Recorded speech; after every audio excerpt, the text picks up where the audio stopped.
నమస్తే, welcome to I dream talking point with Kavitha.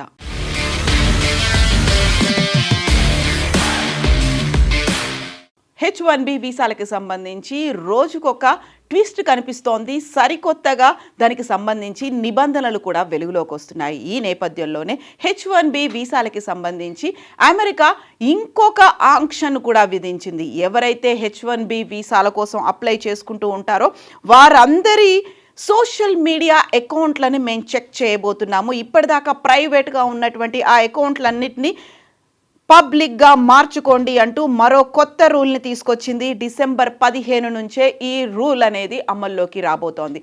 So H1B వీసాల కోసం apply చేసుకున్నటువంటి వారి డిజిటల్ ప్రింట్స్ ఏవైతే ఉన్నాయో, వారి మనస్తత్వం ఎలా ఉంది, వారి ఐడియాలజీ ఎలా ఉంది, at the same time America పట్ల వారు అనుసరించినటువంటి వైఖరి, గతంలో వారు ఎలాంటి ట్వీట్లు చేశారు, లేకుంటే సోషల్ మీడియా వేదికగా వారు ఎలాంటి పోస్టులు చేశారు, వీటన్నిటికీ సంబంధించి కీలకమైనటువంటి డిజిటల్ ఫుట్ ప్రింట్స్ మీద అమెరికా ఇప్పుడు తన దృష్టిని సారించబోతోంది. అందువల్లే ఇప్పటిదాకా ప్రైవేట్గా ఉంచుకున్నటువంటి కొన్ని అకౌంట్లను కూడా ఇప్పుడు అనివార్యమైనటువంటి పరిస్థితుల్లో పబ్లిక్ చేయక తప్పని పరిస్థితి ఏర్పడింది.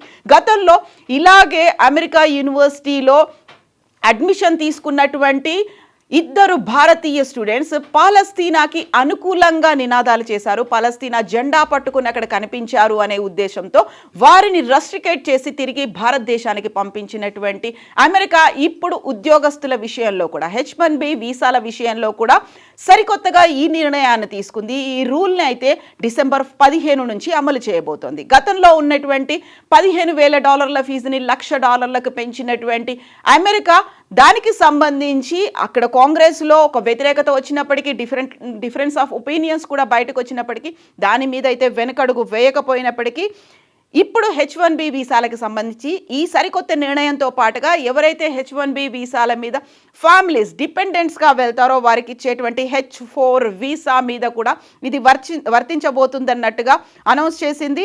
H1B వీసా సరికొత్తగా అప్లై చేసుకునే వాళ్ళు, ఆ తర్వాత H4 వీసాకి సంబంధించి దరఖాస్తుదారులు తమ సోషల్ మీడియా ఖాతాలని పబ్లిక్ సెట్టింగ్స్గా మార్చాల్సినటువంటి అవసరం ఉంది. సో అమెరికా స్టేట్ డిపార్ట్మెంట్ వీటన్నిటిని పరిశీలించబోతోంది. అందులోనూ ఇప్పటికే స్టూడెంట్స్ ఎక్స్చేంజ్ వీసాలకి సంబంధించి ఈ నిబంధన అనేది ఉంది. వాళ్ళ సోషల్ మీడియా అకౌంట్లని ప్రైవేట్ కాకుండా పబ్లిక్గా చేయాలి అనేటువంటి నిబంధన ఉంది. దీంతో పాటుగా ఇప్పుడు H1Bతో పాటుగా H4 వీసాల కేటగిరీలో కూడా వర్తింప చేయబోతున్నారు.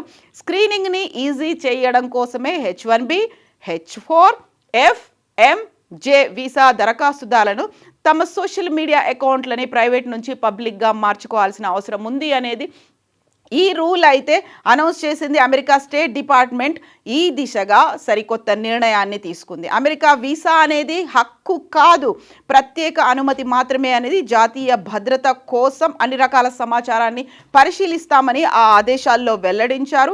అమెరికా తీసుకున్నటువంటి ఈ నిర్ణయం మీద ఇండియన్ ఐటీ ఎంప్లాయీస్లో అక్కడ పనిచేయాలనుకుంటున్నటువంటి ఇతర సెక్టార్స్, అందులోనూ డాక్టర్లలో ప్రభావం అనేది అయితే చూపించే అవకాశం కనిపిస్తోంది. దీంతో పాటుగా ఈ మధ్యనే వైట్ హౌస్ దగ్గర అమెరికా సైనికుల మీద దాడి చేసినటువంటి ఆఫ్ఘనిస్తాన్కి చెందినటువంటి వ్యక్తిని అరెస్ట్ చేసినటువంటి నేపథ్యంలో 19 దేశాల మీద రెడ్ సిగ్నల్, రెడ్ అలర్ట్ అనేది ఫ్లాగ్ చేశారు. అందులోనూ గతంలో రెడ్ ఫ్లాగ్, ఆరెంజ్ ఫ్లాగ్ అనేది, రెడ్ ఫ్లాగ్ అంటే ఇంకా అసలు వాళ్ళకి ఎట్టి పరిస్థితుల్లోనే ఇవ్వము, ఆరెంజ్ ఫ్లాగ్ అంటే పరిశీలించి ఒకవేళ ఏమైనా అభ్యంతరాలు ఉంటే వాటిని డ్రాప్ చేస్తారు, ఎలాంటి అభ్యంతరాలు లేవు, సేఫ్టీ సెక్యూరిటీగా అది ప్రమాదకరం కాదు అనుకుంటే వాళ్ళకి వీసాలు ఇచ్చేవాళ్ళు. బట్ ఇప్పుడు దాన్ని 19 దేశాలకి విస్తరించారు. అందులో పర్టికులర్గా పౌరులకు సంబంధించి గ్రీన్ కార్డ్, పౌరసత్వం, ఇతర ఇమ్మిగ్రేషన్ దరఖాస్తులని ట్రంప్ సర్కార్ నిలిపేసింది. ఆల్రెడీ ఉన్నటువంటి గ్రీన్ కార్డు హోల్డర్లకు సంబంధించి కూడా వారిని పిలిపిస్తోంది, వారికి సంబంధించి ఎంక్వైరీలు చేస్తోంది, ఇంటర్వ్యూలు చేస్తోంది. ఒకవేళ వాళ్ళు ఏదైనా ప్రాబ్లమేటిక్గా ఉన్నారు అనుకుంటే గ్రీన్ కార్డు రద్దు చేసి ఇమ్మీడియట్గా వాళ్ళ దేశాలకి పంపిస్తోంది. సో ఈ దేశాల జాబితాలో, 19 దేశాల జాబితాలో Afghanistan, Iran, Libya, Somalia, Sudan, Yemen అనేటువంటి ముస్లిం కంట్రీస్ కూడా ఉన్నాయి. ఆల్రెడీ ఉన్నటువంటి గ్రీన్ కార్డ్కి సంబంధించి వారి మీద మళ్ళీ పునః పరిశీలన కూడా జరుగుతోంది. దీంతో పాటుగా ఉద్యోగులకు సంబంధించి కొత్త పర్మిట్ల మీద కూడా తలనొప్పులు అనేవి కూడా వచ్చాయి. వర్క్ పర్మిట్ల కాల పరిమితిని తగ్గించేశారు. గతంలో శరణార్థులు, ఆశ్రయం కోరుకున్న వారు, లేకుంటే గ్రీన్ కార్డు కోసం ఎదురు చూస్తున్నటువంటి వారికి అమెరికా ట్రంప్ సర్కార్ షాక్ ఇచ్చింది అనేటువంటి ఇంకొక వార్త కూడా ఉంది. పౌరసత్వం మరియు immigration services, US citizenship and immigration services తీసుకున్నటువంటి సంచలన నిర్ణయం ప్రకారం వర్క్ పర్మిట్ల గరిష్ట కాల పరిమితి అనేది 5 ఏళ్ళు ఉండేది. ఇప్పటిదాకా దాన్ని కేవలం 18 months అంటే 1.5 year వరకు మాత్రమే పరిమితం చేశారు.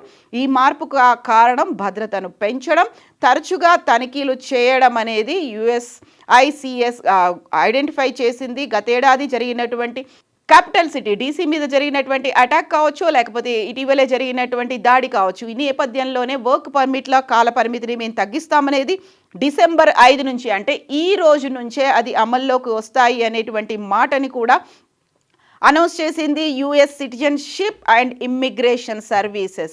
సో 18 నెలలకు తగ్గించడం అనేది ఈ రోజు నుంచి అమల్లోకి వస్తుంది. కాబట్టి ఇప్పటి నుంచి ఎవరైతే 18 months క్రాస్ అయి ఉంటారో వారికి సంబంధించి వర్క్ పర్మిట్లని రద్దు చేస్తున్నట్టుగా కూడా అనౌన్స్ చేసింది. ఉద్యోగ అనుమతి గరిష్ట కాల పరిమితిని తగ్గించడం ద్వారా అమెరికాలో పనిచేయాలనుకునే వారు ప్రజల భద్రతకు ముప్పు కలిగించకుండా లేదా హానికరమైన అమెరికా వ్యతిరేక సిద్ధాంతాలను ప్రోత్సహించకుండా తీసుకోవచ్చు అనేటువంటి మాటని చెప్పింది. సో ఈ అటాక్స్ అనేవి జరుగుతున్నాయి కాబట్టి అందులోనూ ఈ మధ్య కాలంలో ఆఫ్ఘన్ జాతీయుడు కూడా అటాక్ చేశాడు కాబట్టి ఈ నిబంధన వర్తిస్తోంది. అండ్ సవరించినటువంటి నిబంధనల ప్రకారం శరణార్థులు ఎవరైతే ఇమిగ్రెంట్స్ ఉంటారో వారితో పాటుగా ఆశ్రయం పొందినవారు, గ్రీన్ కార్డ్ నిర్ణయాల కోసం ఎదురు చూస్తున్నటువంటి దరఖాస్తుదారులు, పరిపాలన మద్దతు ఉన్నటువంటి ఈ వన్ బిగ్ బ్యూటిఫుల్ యాక్ట్ ద్వారా వారికి 18 నెలల కాల పరిమితి మాత్రమే ఉంటుంది.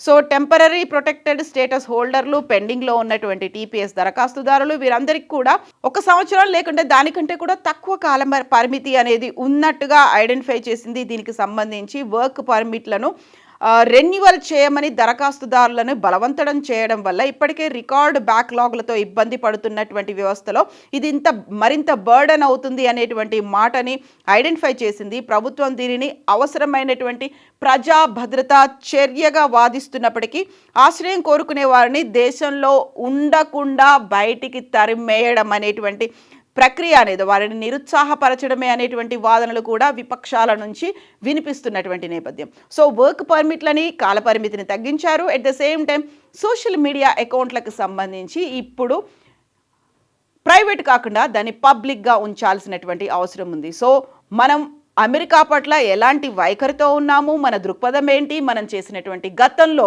కొన్నేళ్ల నుంచి చేసినటువంటి పోస్టులు ఏంటి, వాటన్నిటికీ సంబంధించి డిజిటల్ ఫుట్ ప్రింట్లను కూడా కౌంట్ చేయబోతోంది అమెరికా ప్రభుత్వం. ఈ సరికొత్త నిబంధనల గురించి మీరేమనుకుంటున్నారో కామెంట్స్ రూపంలో తెలియజేయండి.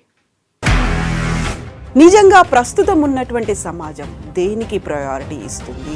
ఆర్థిక సంబంధాల చుట్టూ మాత్రమే తిరుగుతోంది. మళ్ళీ ఎన్నికలంగానే చాలా విరక్తి కలుగుతున్నాం. మంచి అనిపిస్తుంది కదా, లేడీస్ కూడా ఛాలెంజింగ్ జాబ్స్ చేసినప్పుడు చాలా బాగుంటది. ట్రాఫిక్ అసిస్టెంట్స్ గా నియమించిన ట్రాన్స్జెండర్స్ అందరితో సాల్యూట్ చేయించుకుంటున్నారు. ఫుడ్ డెలివరీ ఇవ్వటానికి వెళ్ళినటువంటి డెలివరీ బాయ్ అనిల్ పై కళ్ళ ముందు